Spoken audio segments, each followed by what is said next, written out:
nossa atividade de hoje. Eu gostaria de dar boa tarde a todas as pessoas que vieram assistir, agradecer pela presença, né, e passo de imediato a palavra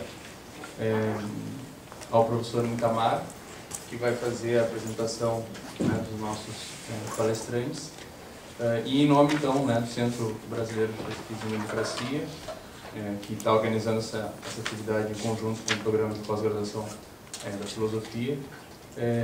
Dou as boas-vindas a todos e passo com imediato a palavra ao professor Itamar. Boa tarde. O professor Rafael Madeira é o novo coordenador do Centro Brasileiro de Pesquisa em Democracia. É uma grande satisfação continuarmos com esses eventos que promovemos ou co-promovemos com outros programas de pós-graduação, né? Somos 5 programas, além da Filosofia das Ciências Sociais, a História, 3 programas de pós-graduação aqui da Faculdade de Filosofia e Ciências Humanas, programa de pós-graduação em Ciências Criminais, da Faculdade de Direito, e o programa de pós-graduação em Economia, da FACE. Então, sem mais demora, vamos passar a palavra aos nossos 2 debatedores, esse debate sobre lulismo, PMDBismo e os rumos da democracia brasileira. O professor Dr. André Singer possui graduação em Ciências Sociais, e em Jornalismo, e depois fez mestrado, doutorado e livre docência em Ciência Política na Universidade de São Paulo. Foi secretário de redação da Folha de São Paulo, de 87 a 88, porta-voz da Presidência da República, 2003 a 2007, e secretário de imprensa da Presidência da República, 2005 a 2007. Atualmente é professor associado do Departamento de Ciência Política da Universidade de São Paulo, onde coordena o Centro de Estudos dos Direitos da Cidadania, CENEDIC, e é um conhecido colunista da Folha de São Paulo. Tem experiência em comportamento eleitoral, teoria política moderna e classes sociais na política brasileira contemporânea, atuando nas áreas de comportamento político, problemas da democracia e análise de classe da situação brasileira presente. O livro do professor André Singer, Os Sentidos do Lulismo, está disponibilizado aqui. A Companhia das Letras gentilmente fez esse acordo com a nossa livraria aqui da universidade, e vamos ter exemplares à venda e com a possibilidade de autógrafo pelos 2 autores aqui presentes. O professor Marcos Nobre, autor desse livro Imobilismo em Movimento, da abertura democrática ao governo Dilma, possui graduação em Ciências Sociais pela Universidade de São Paulo, mestrado em Filosofia e doutorado em Filosofia pela Universidade de São Paulo. Atualmente é pesquisador do Centro Brasileiro de Análise e Planejamento, CEBRAP, coordenador de projeto temático da Fundação de Amparo à Pesquisa do Estado de São Paulo, pesquisador do CNPq, professor assistente doutor da Universidade Estadual de Campinas, Unicamp. Tem experiência na área de filosofia, com ênfase em história da filosofia, atuando principalmente nas áreas de teoria crítica, filosofia política, filosofia do direito, teoria das ciências humanas. O Marcos não colocou aqui no currículo dele, mas todo mundo sabe que o Marcos Nobre é reconhecidamente a maior autoridade em teoria crítica e estudos sobre Habermas, 2ª e 3ª gerações, Axel Honneth, da Escola de Frankfurt. Então é com muita alegria que recebemos esses 2 colegas, autores desses 2 importantes livros, que estão aqui para a divulgação e conhecimento de todos. Vários de nós já tivemos a oportunidade de ler os livros. E sem mais demora, e como foi combinado entre os debatedores, vamos passar primeiro a palavra ao Marcos Nobre e em seguida ao André Singer, antes de abrirmos para a participação de todos no debate público. Não alcança? Não chega. Pode ir. Vamos lá, que o cara segurando o microfone às vezes atrapalha. Tem certeza? Tem, né? Boa tarde, muito obrigado ao centro, muito obrigado aos programas de pós-graduação que apoiam e integram o centro. Obrigado ao Itamar, obrigado ao Algemir, Fael, todo mundo que ajudou a organizar esse encontro. É muito importante para nós, para mim, para o André, né? Porque o que a gente está tentando fazer, se eu entendo bem, depois o André pode dizer se concorda, é tentar construir um campo de discussão, uma arena de discussão, em que a gente não esteja limitado por elementos partidários diretos, eleitorais, que a gente não esteja limitado por referências disciplinares ou camisas de força disciplinares. Essa é a maneira pela qual eu entendo o nosso debate, né? O meu livro não é um livro acadêmico, né? Foi escrito também pelos colegas da academia, mas não se pretende ser um livro acadêmico. Pode ser que eu não tenha conseguido, é outra história, mas pretende não ser um livro acadêmico, porque eu vou tentar convencer vocês disso hoje. A gente precisa criar um campo de debate no Brasil que não só deixe a arena estritamente universitária, acadêmica, né, não só isso, mas também constitua uma arena na qual seja possível discutir o país sem que, necessariamente, nós sejamos obrigados a, o tempo todo, sermos restritos pelo conhecimento que é produzido em cada uma das disciplinas acadêmicas. O que eu quero dizer com isso? Quando a gente vai discutir o Brasil, eu vou falar um pouco sobre alguns clássicos do pensamento brasileiro, da minha ligação com eles, de maneira um tanto rápida, mas quando Celso Furtado fala da formação econômica do Brasil, esse não é um livro de economia, né? Ele é também um livro de economia, mas ele está ligado a uma discussão muito mais ampla sobre o país, na qual o aspecto da economia é importante, né? Quando o Antônio Cândido está falando da formação da literatura brasileira, ele não está sendo um especialista no sentido que a gente tem hoje de um crítico literário, de um estudioso da literatura, né? Essa, pelo menos, é a minha maneira de ver. Então, você tem atrás desses livros um campo, uma arena de debate, que é de debate sobre o país. E eu acho que a gente está precisando disso. Eu acho que o debate público sobre o país é muito pobre e o debate acadêmico é excessivamente especializado. Então, é nesse sentido que eu vejo um dos aspectos que eu acho importante para mim a gente continuar a nossa discussão. Estabelecer uma arena desse tipo e, sobretudo, estabelecendo essa arena desse tipo, também conseguir ter muitas divergências e profundas divergências, às vezes, sem que isso implique acusação mútua, né? Seja de partidarismo, seja de questão pessoal, seja do que lá for, e todas as patologias que são típicas da academia, tá?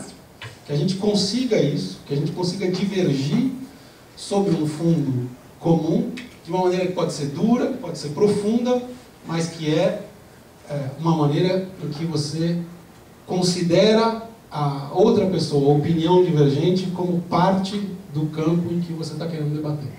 Acho importante fazer essa declaração, vamos dizer, de princípio, antes de começar a minha exposição. Então, o que me interessou e qual é o elemento que para mim é mais importante desse livro que eu escrevi, O Imobilismo em Movimento? O ponto mais importante para mim era entender o seguinte: o Brasil é um país caracterizado, e todos os grandes, pequenos e médios pensadores que se dedicaram ao tema chegaram a essa conclusão, um país marcadamente conservador nas suas transformações, no seu desenvolvimento histórico. Muito bem.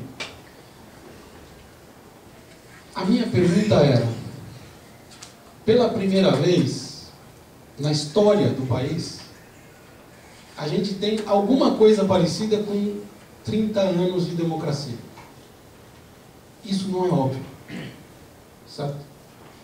Nós tivemos um curto verão da democracia, entre 46 e 64, não deu nem 19 anos, né? E, como a gente sabe, muitíssimo tumultuado, etc.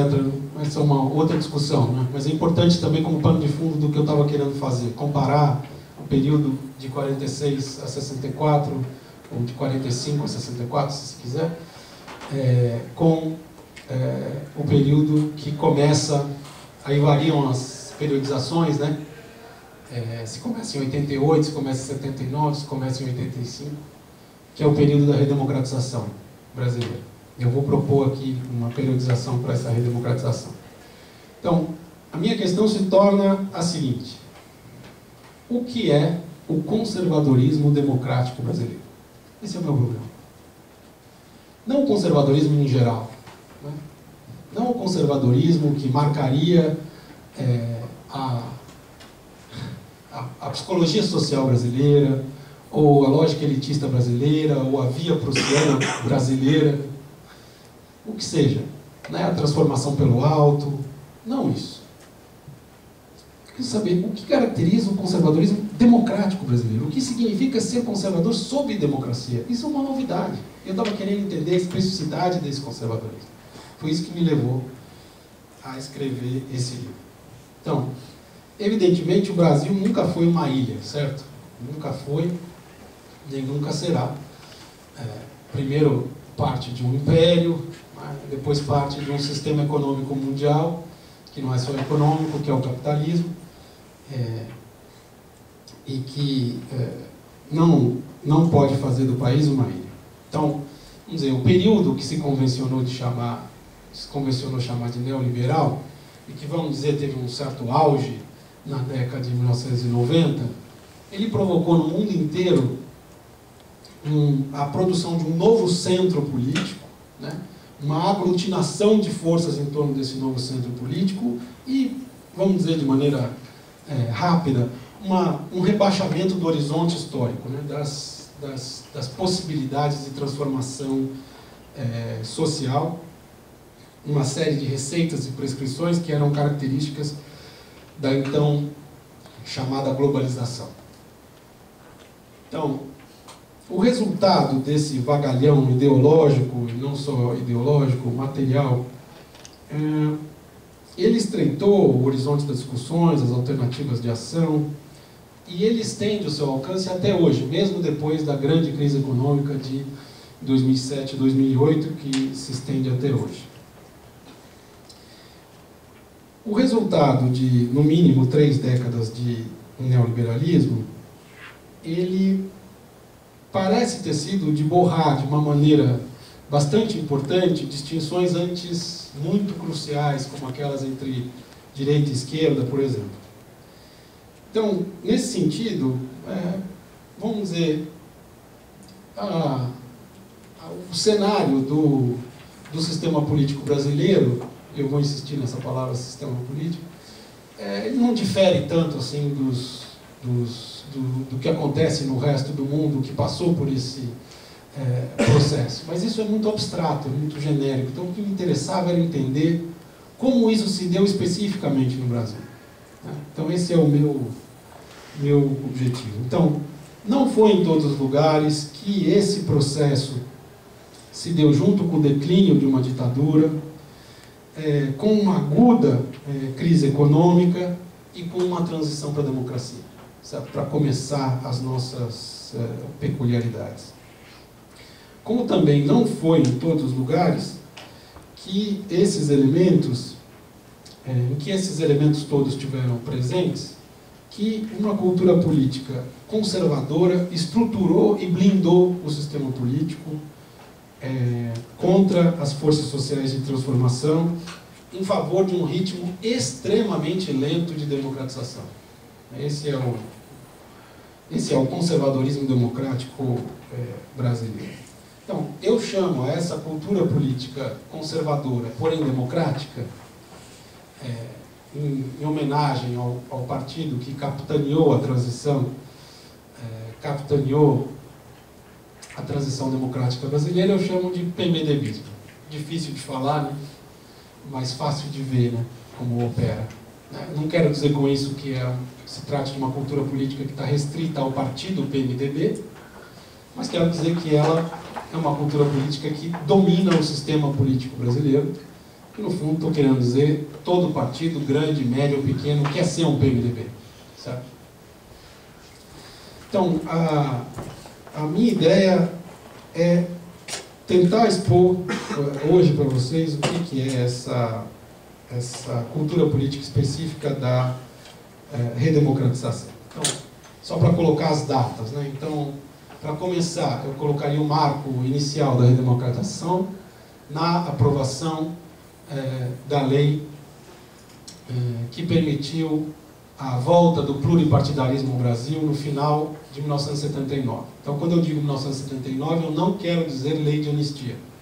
Lei de anistia é uma lei ilegítima, é uma lei que tem que ser combatida e que não pode ser marco, a meu ver, de coisa alguma, certo?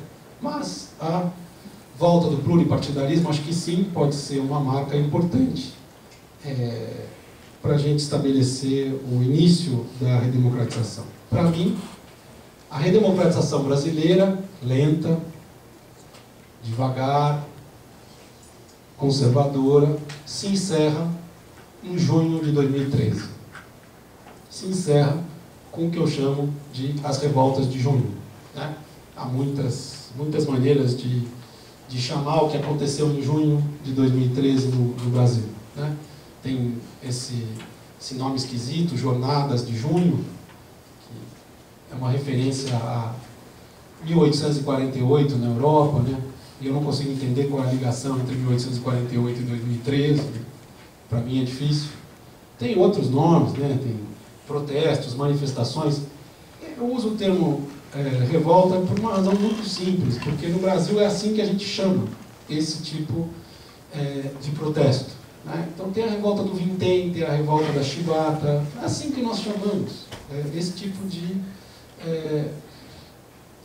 tipo de protesto de sublevação, né? Faz parte da história brasileira usar esse termo. E uso no plural, revoltas, porque não é uma revolta específica com um objetivo determinado, são vários objetivos, e por outra razão importante também, porque é uma revolta que se dá em ambiente democrático. Então isso faz uma diferença muito grande também, né? Então, vamos dizer que as periodizações, elas dizem muito sobre como a gente entende, né, a história. Porque quando você coloca uma ruptura, estabelece uma ruptura, você está querendo dizer, de uma certa maneira, onde está a continuidade, onde está a ruptura. Aquilo que é o elemento que inicia uma mudança, quanto ela dura e o que pode acontecer a partir daí. Então, o que eu quero dizer com essa periodização, em primeiro lugar, é que o período, então, do final de 1979 até junho de 2013, é para mim um período de redemocratização, ou seja, um período em que foram construídas as instituições democráticas. Elas estão estabelecidas e funcionando.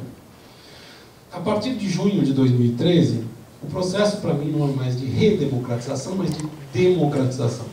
Ou seja, não só de aprofundamento da democracia, mas igualmente de como vão funcionar as instituições democráticas. Porque nenhuma instituição democrática tem um funcionamento automático, certo?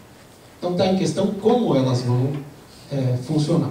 Para essa é a perspectiva. Então, o que eu quero dizer é que eu acho que junho de 2013 abriu um longo ciclo, do ponto de vista político, de democratização da sociedade brasileira. Não só do sistema político, mas da própria sociedade brasileira. Então, tomando apenas o período da redemocratização, que é o período que eu examino no livro, né, nós poderíamos tomá-lo em duas grandes metades, né? A primeira de 79 até 1994, com o Plano Real, e a segunda do Plano Real até junho de 2013. Então, esse primeiro momento da redemocratização 79 até o Plano Real, em 1994, então ele foi marcado por essa coincidência do declínio da ditadura militar e da crise de um modelo de sociedade que estava vigente no país pelo menos desde a década de 30. Né? Então são praticamente 5 décadas de um modelo de sociedade, que eu chamo de modelo de sociedade, e que normalmente se dá o nome de nacional-desenvolvimentismo. Hegemônica nesse período, do meu ponto de vista, é uma cultura política que eu chamaria de progressismo, né? Que é caracterizada, então, pela diretriz de que é necessário unir todas as forças de oposição à ditadura, mesmo aquelas que abandonaram o barco em naufrágio no último momento, não tem importância, você tem que juntar todo mundo, então Sarney vira presidente da República. Destaque aqui muito grande para a Frente Liberal, que depois se organizou como partido, o Partido da Frente Liberal, e que em 2007 mudou o seu nome para DEM, Democratas. Então, a cultura política do progressismo é, para mim, a primeira figura disso que eu chamo de PMDBismo. Né? Essa figura do conservadorismo típico da redemocratização. Esse segundo grande bloco da redemocratização, que eu chamo, que vai de 1994, então, até junho de 2013, foi marcado, a meu ver, pela superação do nacional-desenvolvimentismo rumo a um novo modelo de sociedade. Esse novo modelo de sociedade é um modelo que eu chamo de social-desenvolvimentista. Né? Eu vou tentar explicar um pouco o que é isso. A meu ver, a realização de um modelo de sociedade que está contido na Constituição Federal de 1988. Então, é a disputa pela implementação da Constituição de 1988 que cria, a meu ver, esse novo modelo de sociedade. Não é? Eu não estou querendo dizer com isso que a Constituição, ela mesma, cria algo. Não, é a disputa política em torno dela que cria esse modelo. Então, estou querendo dizer com isso também que a Constituição de 88, ela estabeleceu uma certa arena da disputa política. Né? E que é dentro dessa arena e desses limites que se dá a disputa pelo sentido concreto da Constituição, da sua implementação, da sua efetivação. Tá? Então, só para mais uma vez dar o exemplo, o contraste com o nosso curto verão democrático entre 45 e 64, né, menos de 19 anos. Justamente a Constituição de 46 foi uma Constituição que não foi assumida, que não foi incorporada por todas as forças políticas como uma referência para a sua ação. Certo?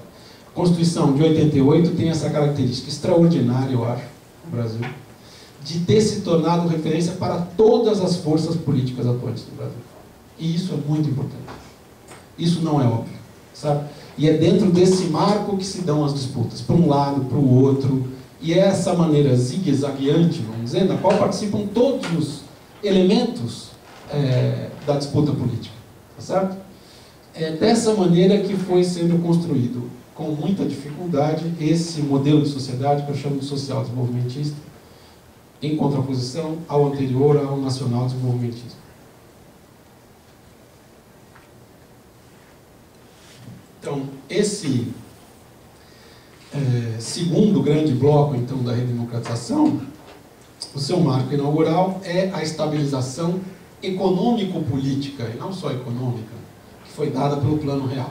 Né? Então, o outro lado da moeda, do real, literalmente, é a aliança entre PSDB e PFL, sem a qual não teria sido possível essa destruição do modelo social-desenvolvimentista, do modelo nacional-desenvolvimentista, e a passagem, a adaptação do país a uma nova ordem econômica mundial. qual é a cultura política hegemônica desse período? Não é mais a do progressismo, né? Então, eu acho que o exemplo aqui que pode ajudar é o exemplo do impeachment do Collor, né? Então, no impeachment do Collor, até o impeachment do Collor, prevalece aquilo que eu estou tentando chamar de progressismo. Então, todo mundo deixa as suas diferenças de lado, né, em nome do objetivo comum, que é conseguir o impeachment do presidente. Da mesma maneira como todo mundo deixava as suas diferenças de lado para sair às ruas pedindo eleições diretas para presidente em 1984. Sabe? Então, essa cultura política, e quando eu estou querendo dizer cultura política, eu estou querendo dizer algo que certamente domina o sistema político enquanto tal, mas que também, e isso é importante num regime democrático, é necessário que essa cultura política, que a sociedade enquanto tal esteja convencida dessa cultura política e apoie esse tipo de pressuposto para que essa cultura política possa funcionar legitimamente. Então, a segunda figura do PMDBismo, que surge, eu acho, com o impeachment do Collor, foi a seguinte ideia. Então, o sistema político, ao invés de se reformar radicalmente após o impeachment do Collor, consegue convencer a sociedade, dar uma versão do impeachment na qual fica estabelecido o que eu chamo de acordo da governabilidade. Então, a governabilidade é essa segunda figura do PMDBismo, que diz mais ou menos o seguinte: olha, para que um governante possa ser eleito, para que ele possa governar e para que ele não sofra impeachment, é necessário que ele tenha não apenas uma maioria no parlamento, mas que ele tenha uma super maioria. Que ele tenha um super bloco de apoio congressual, do contrário, ele não conseguirá se manter. Essa cultura política da governabilidade, a meu ver, ela vai até junho de 2013. Né? Então, ela continua até junho de 2013. Claro que todas essas divisões, elas embutem várias diferenças, né, entre os governos, entre os momentos políticos, etc. e tal, que nós podemos discutir em detalhe, né, se vocês se interessarem por essa discussão, de como é que se formou isso. Bom, para poder entender um pouco o que é essa cultura política do PMDBismo, que caracteriza o sistema político, ou seja, para entender o que é o conservadorismo democrático brasileiro, como eu disse para vocês na abertura, eu acho que é necessário retomar os clássicos do pensamento social brasileiro. Eu acho que dessa maneira que a gente é capaz de ter uma visão mais ampla do que está acontecendo.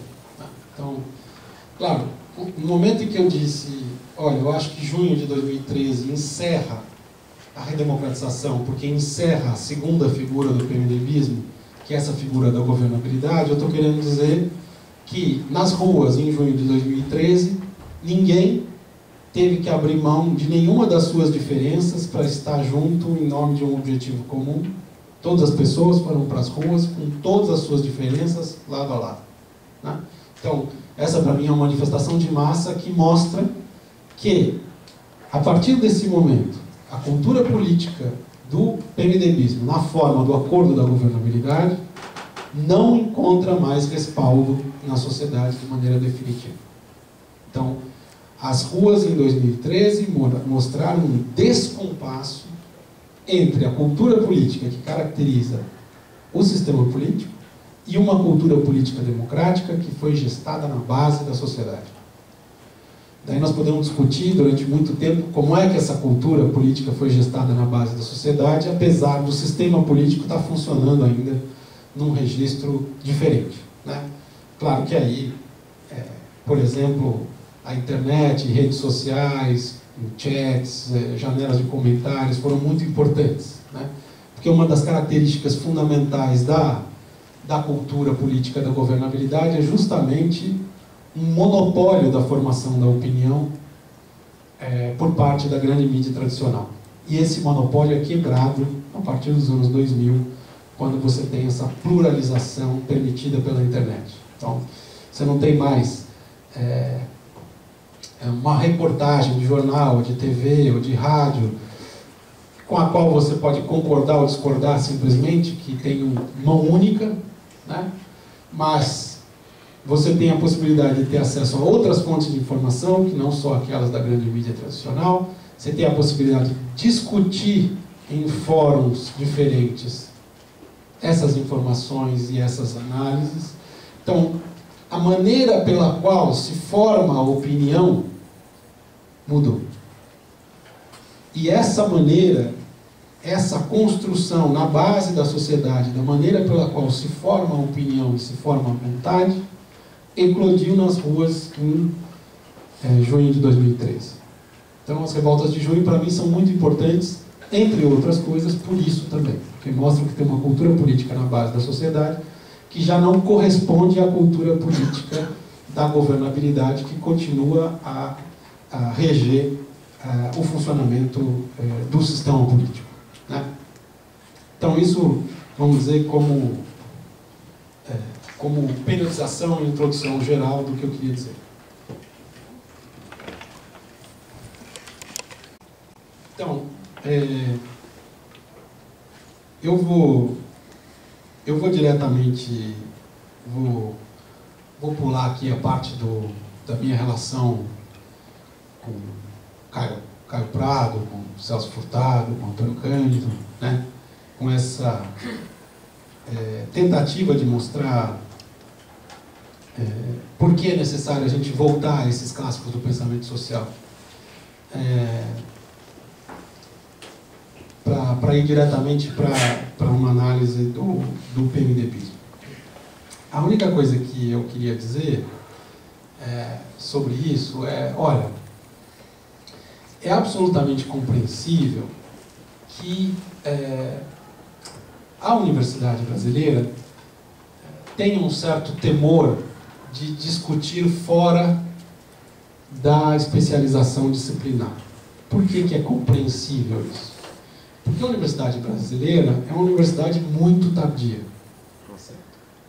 Ela é muito tardia e ela foi formada justamente com esse objetivo de fortalecer a especialização, fortalecer as especialidades, para evitar o quê?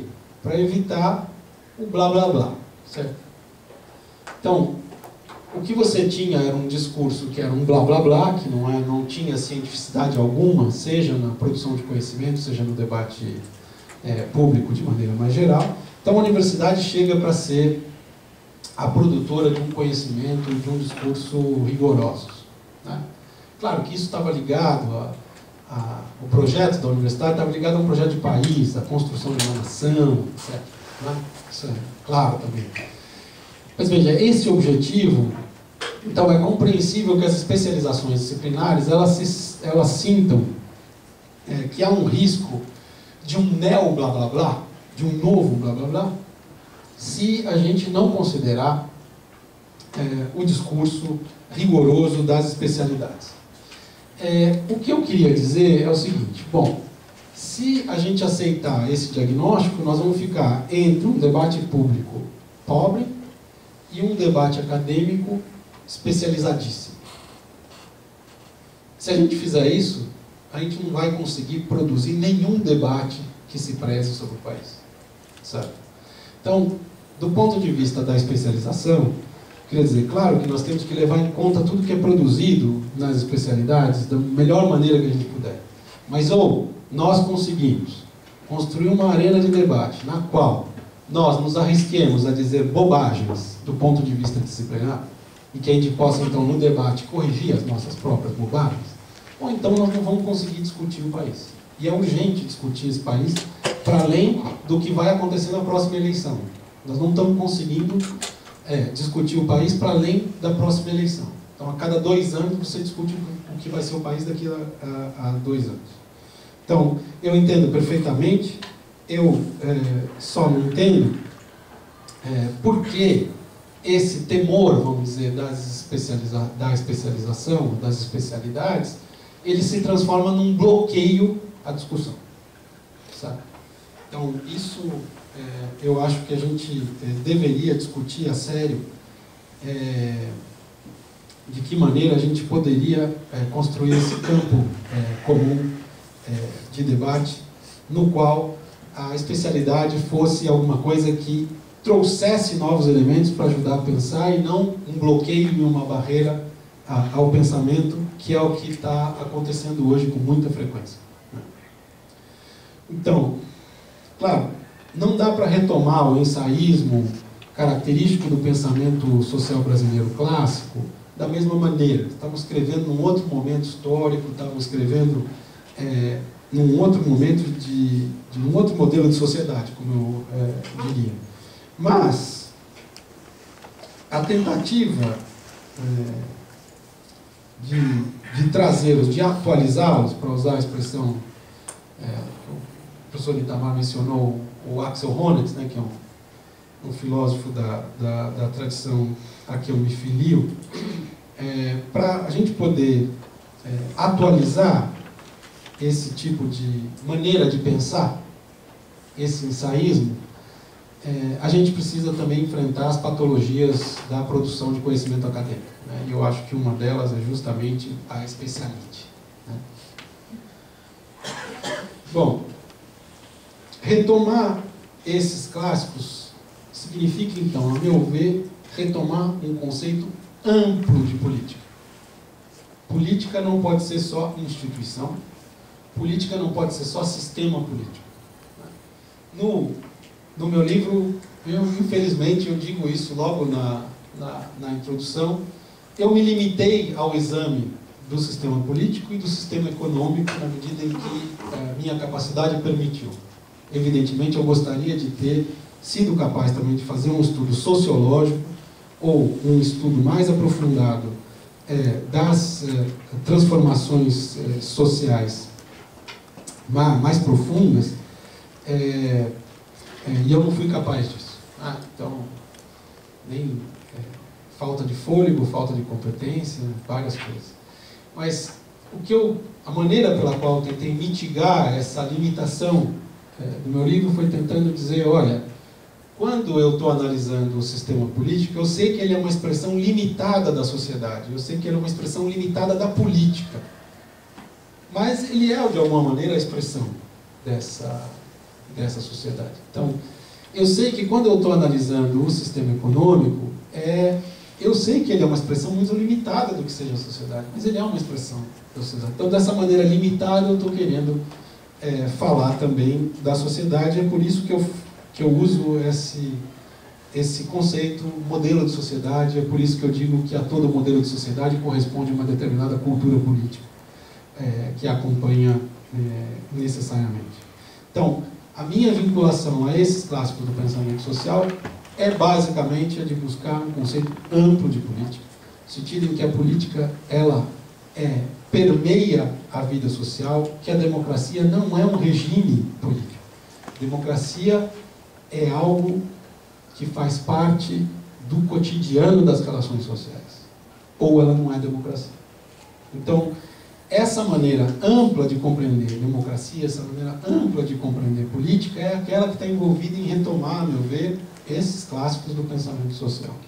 E é por isso que é tão necessário e tão premente buscá-los. Esse, eu acho, e essa é a minha interpretação, é a base comum que eu e o André partilhamos, de maneiras extremamente diferentes, né? Faz de um jeito, faz de outro, mas eu acho que a gente tem essa concepção comum, um conceito amplo de política, né? Que nós realizamos de maneiras diferentes. Então, o embrião, a meu ver, da cultura política conservadora da redemocratização foi a unidade forçada contra a ditadura militar. O fato de que só foi possível criar 2 partidos durante a ditadura, já é algo que é uma especificidade brasileira também, é o fato de ter 2 partidos funcionando. O fato de só ter sido possível criar 2 partidos, um de apoio à situação e outro uma oposição consentida, né, a Arena e o MDB, obrigou justamente a uma separação entre o apoio à ditadura e todas as forças que eram contra a ditadura a se concentrarem num espaço muito exíguo, num espaço muito limitado. Essa é a ideia da unidade comum, né, contra a ditadura. Essa forma prototípica, essa forma primeira primitiva do PMDBismo, ela tem a sua forma mais desenvolvida no que eu chamei de progressismo aqui, né, da década de 1980. E vai enfrentar a sua primeira grande crise, né, essa cultura política enfrenta a sua primeira grande crise durante o processo constituinte, 1987 e 1988. Porque ali esse grande bloco progressista dá de cara com uma enxurrada de participação, com um momento inédito da história do país, em que forças gestadas na base, nos interstícios, nas brechas da ditadura, forças democráticas, vão de uma vez tentar moldar a Constituição brasileira. Então, e para poder justamente aparar essa enxurrada de participação e de democratização, o Congresso escolheu uma coisa, fez um movimento que ele faz quase sempre, né? Ele criou uma coisa chamada Centrão, que era um grupo enorme de parlamentares do PMDB e do PFL, que tentavam bloquear sistematicamente avanços no texto constitucional. E quando não era possível, simplesmente defendiam a ideia de que a Constituição não era auto-aplicável. Então, que todos os artigos da Constituição teriam que ser regulamentados. Então era assim, olha, vocês podem colocar o que vocês quiserem na Constituição, que depois a gente vai ver o que a gente vai de fato regulamentar, certo? Então você fala, não, está tudo aqui, mas o poder de efetivar isso que está na Constituição depende de estar de volta nas mãos do Congresso.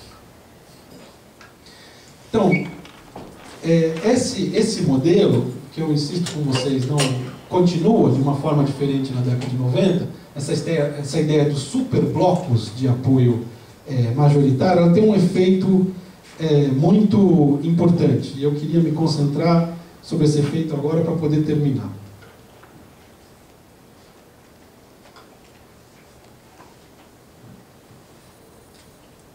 Veja, a ideia de você colocar todas as forças políticas no limite dentro do governo, porque é disso que nós estamos falando, no limite todas as forças políticas têm que estar na coalizão governamental, ela tem várias consequências, né, do ponto de vista do funcionamento. Então eu vou tentar descrever um pouco o funcionamento dessa cultura política e, de um outro aspecto também, explicar qual é a lógica distributiva que ela pressupõe, ou seja, qual é a concepção de justiça do PMDBismo, né? Se a gente pode falar em concepção de justiça nesse caso, né? Mas toda concepção distributiva é uma concepção de justiça, mesmo as que são injustas, né? Então, é claro que essa inclusão de todas as forças políticas dentro de um mesmo condomínio de poder, ela é hierarquizada, né? Então, tem vários mecanismos para você hierarquizar, né, as forças dentro dessa enorme coalizão eleitoral. Então, eu digo que a ciência política tem um conceito chave desde 1988, que se chama presidencialismo de coalizão, que eu chamo de condomínio PMDBista, porque eu acho mais adequado. Então, eu acho que presidencialismo de coalizão me dá a impressão de que, de fato, você tem coalizões, e não é disso que se trata, porque não são coalizões entre partidos. Basta ver a formação de bancadas suprapartidárias, tá certo? Então, você tem a bancada da bola, a bancada da bala, bancada evangélica, bancada religiosa, bancada ruralista, né? E são as bancadas que importam. É o funcionamento do sistema. Nesse funcionamento, os partidos são configurações relativamente frágeis e não decisivas, né? O ponto que eu quero chamar a atenção é o seguinte: se você tem, nessa cultura política, a ideia de que você tem que colocar todo mundo no mesmo barco, que todo mundo tem que caber naquele barco, que você tem que entrar no ônibus na hora do rush, né? Naquela hora que está tudo apertado, como o espaço é muito exíguo e está todo mundo muito apertado, o único jeito de você se mover é dando cotovelada, certo? Então, é isso que eu chamo de uma cultura do veto. O PMDBismo tem uma característica importante, que é justamente a de você não enfrentar as oposições aos teus objetivos políticos, aos teus projetos de lei, ao teu programa político, ou simplesmente a defesa de um interesse, um pouco importa. Você não enfrenta isso diretamente, porque todo grupo que consegue algum poder político e se instala dentro, então, desse condomínio PMDBista, e, portanto, tem um NACO do Estado, né, no qual reproduz a sua força, o seu grupo político, eventualmente o seu próprio partido, etc. e tal. Cada grupo ganha, ao fazer parte do condomínio PMDBista, direito de veto. Então, a política no Brasil ela é feita por contorno de vetos, não por enfrentamento de vetos. Então, nós não temos debate aberto, nós não temos enfrentamento direto de forças. Nós temos o tempo inteiro tentativas de contornar. Eu poderia dar milhões de exemplos disso para vocês. Eu acho que o governo Lula, por exemplo, é um dos governos craque em contornar veto, né? Então, as principais ações do governo Lula, pelos quais nós o lembramos até hoje, são aumento real do salário mínimo, Bolsa Família, tá? Todas as outras formas de benefícios de prestação continuada, só para dar alguns exemplos. Essas são justamente iniciativas que não encontraram vetos, que eram capazes de contornar vetos. Então, governar passa a ser contornar veto, porque você não consegue enfrentar esse blocão, você não consegue passar no meio desse espaço tão exíguo. Então, essa capacidade de veto varia, claro, tanto em função da posição dentro da hierarquia partidária ou da bancada suprapartidária, ou na posição que o grupo ocupa no Estado ou no fundo público de maneira mais ampla. Então, esse aspecto, por assim dizer, operacional do PMDBismo, estou destacando um aspecto que eu acho importante do PMDBismo, só para tentar dar uma certa concretude a essa ideia, corresponde a essa padrão de operacionalidade também uma certa concepção distributiva, uma certa concepção de justiça, que é o ponto com o qual eu pretendo encerrar agora. Então, o cerne ideológico dessa cultura política, né? Em continuidade com formas conservadoras anteriores da história brasileira, o PMDBismo pratica uma inclusão altamente seletiva. Então, ele não tem por lógica efetiva uma universalização de acesso e de direitos. Eu acho que o padrão mais acabado para mim disso é justamente a legislação trabalhista da era Vargas, né? Então, nós fazemos uma legislação, nós consolidamos as leis do trabalho, nós outorgamos isso à classe trabalhadora. Mas isso só vale para o mercado formal de trabalho, né? Então, qual é a relação entre mercado formal e informal de trabalho hoje? E melhorou muito, hein? Nos últimos 10 anos. 40 a 60. Então, essa é uma característica, vamos dizer, mais longa do conservadorismo brasileiro a partir do modelo nacional desenvolvimentista. Estou querendo dizer que antes era pior, certo? Então, com os direitos trabalhistas da ditadura do Estado Novo, não há dúvida que foi um grande avanço na proteção social. Ao mesmo tempo, esses direitos eles se restringem à economia formal a quem tem carteira assinada, como a gente costuma dizer. Então, apesar de ter um grande avanço na formalização a partir dos anos 2000, a economia informal continua a corresponder por algo como 40% da força de trabalho. Então, só tem acesso a direitos quem consegue se organizar de maneira coletivamente, de maneira a obter poder e pressão suficiente política para ser incluído, ou seja, para estar na disputa formal por fundo público. Então, ao mesmo tempo, a história brasileira do século XX é marcada por governos autoritários e ou coronelismo, né? Então, o que é esse conservadorismo democrático PMDBista? O que o caracteriza se a gente for comparar? É a ideia, eu acho que nisso, eu acho que eu subscrevo literalmente várias das frases do André. O que se trata é, já que não é possível bloquear na marra a implementação de direitos, que foi o que o conservadorismo brasileiro fez a maior parte do tempo, agora a questão toda é de controlar a velocidade e o passo da implementação efetiva de direitos, né? E essa implementação é uma implementação seletiva, e a lógica da seleção é que eu estou... esse é o meu ponto. Será que parou de funcionar? Acho que agora parou isso. Acabou a bateria? Acabou a bateria. Falei demais. Quase parou de funcionar. Vem mais pra cá, vem mais pra cá. Não está funcionando, você tá? Vermelho. Voltou. Ah, voltou? Tá aqui, Vai, que beleza. Beleza.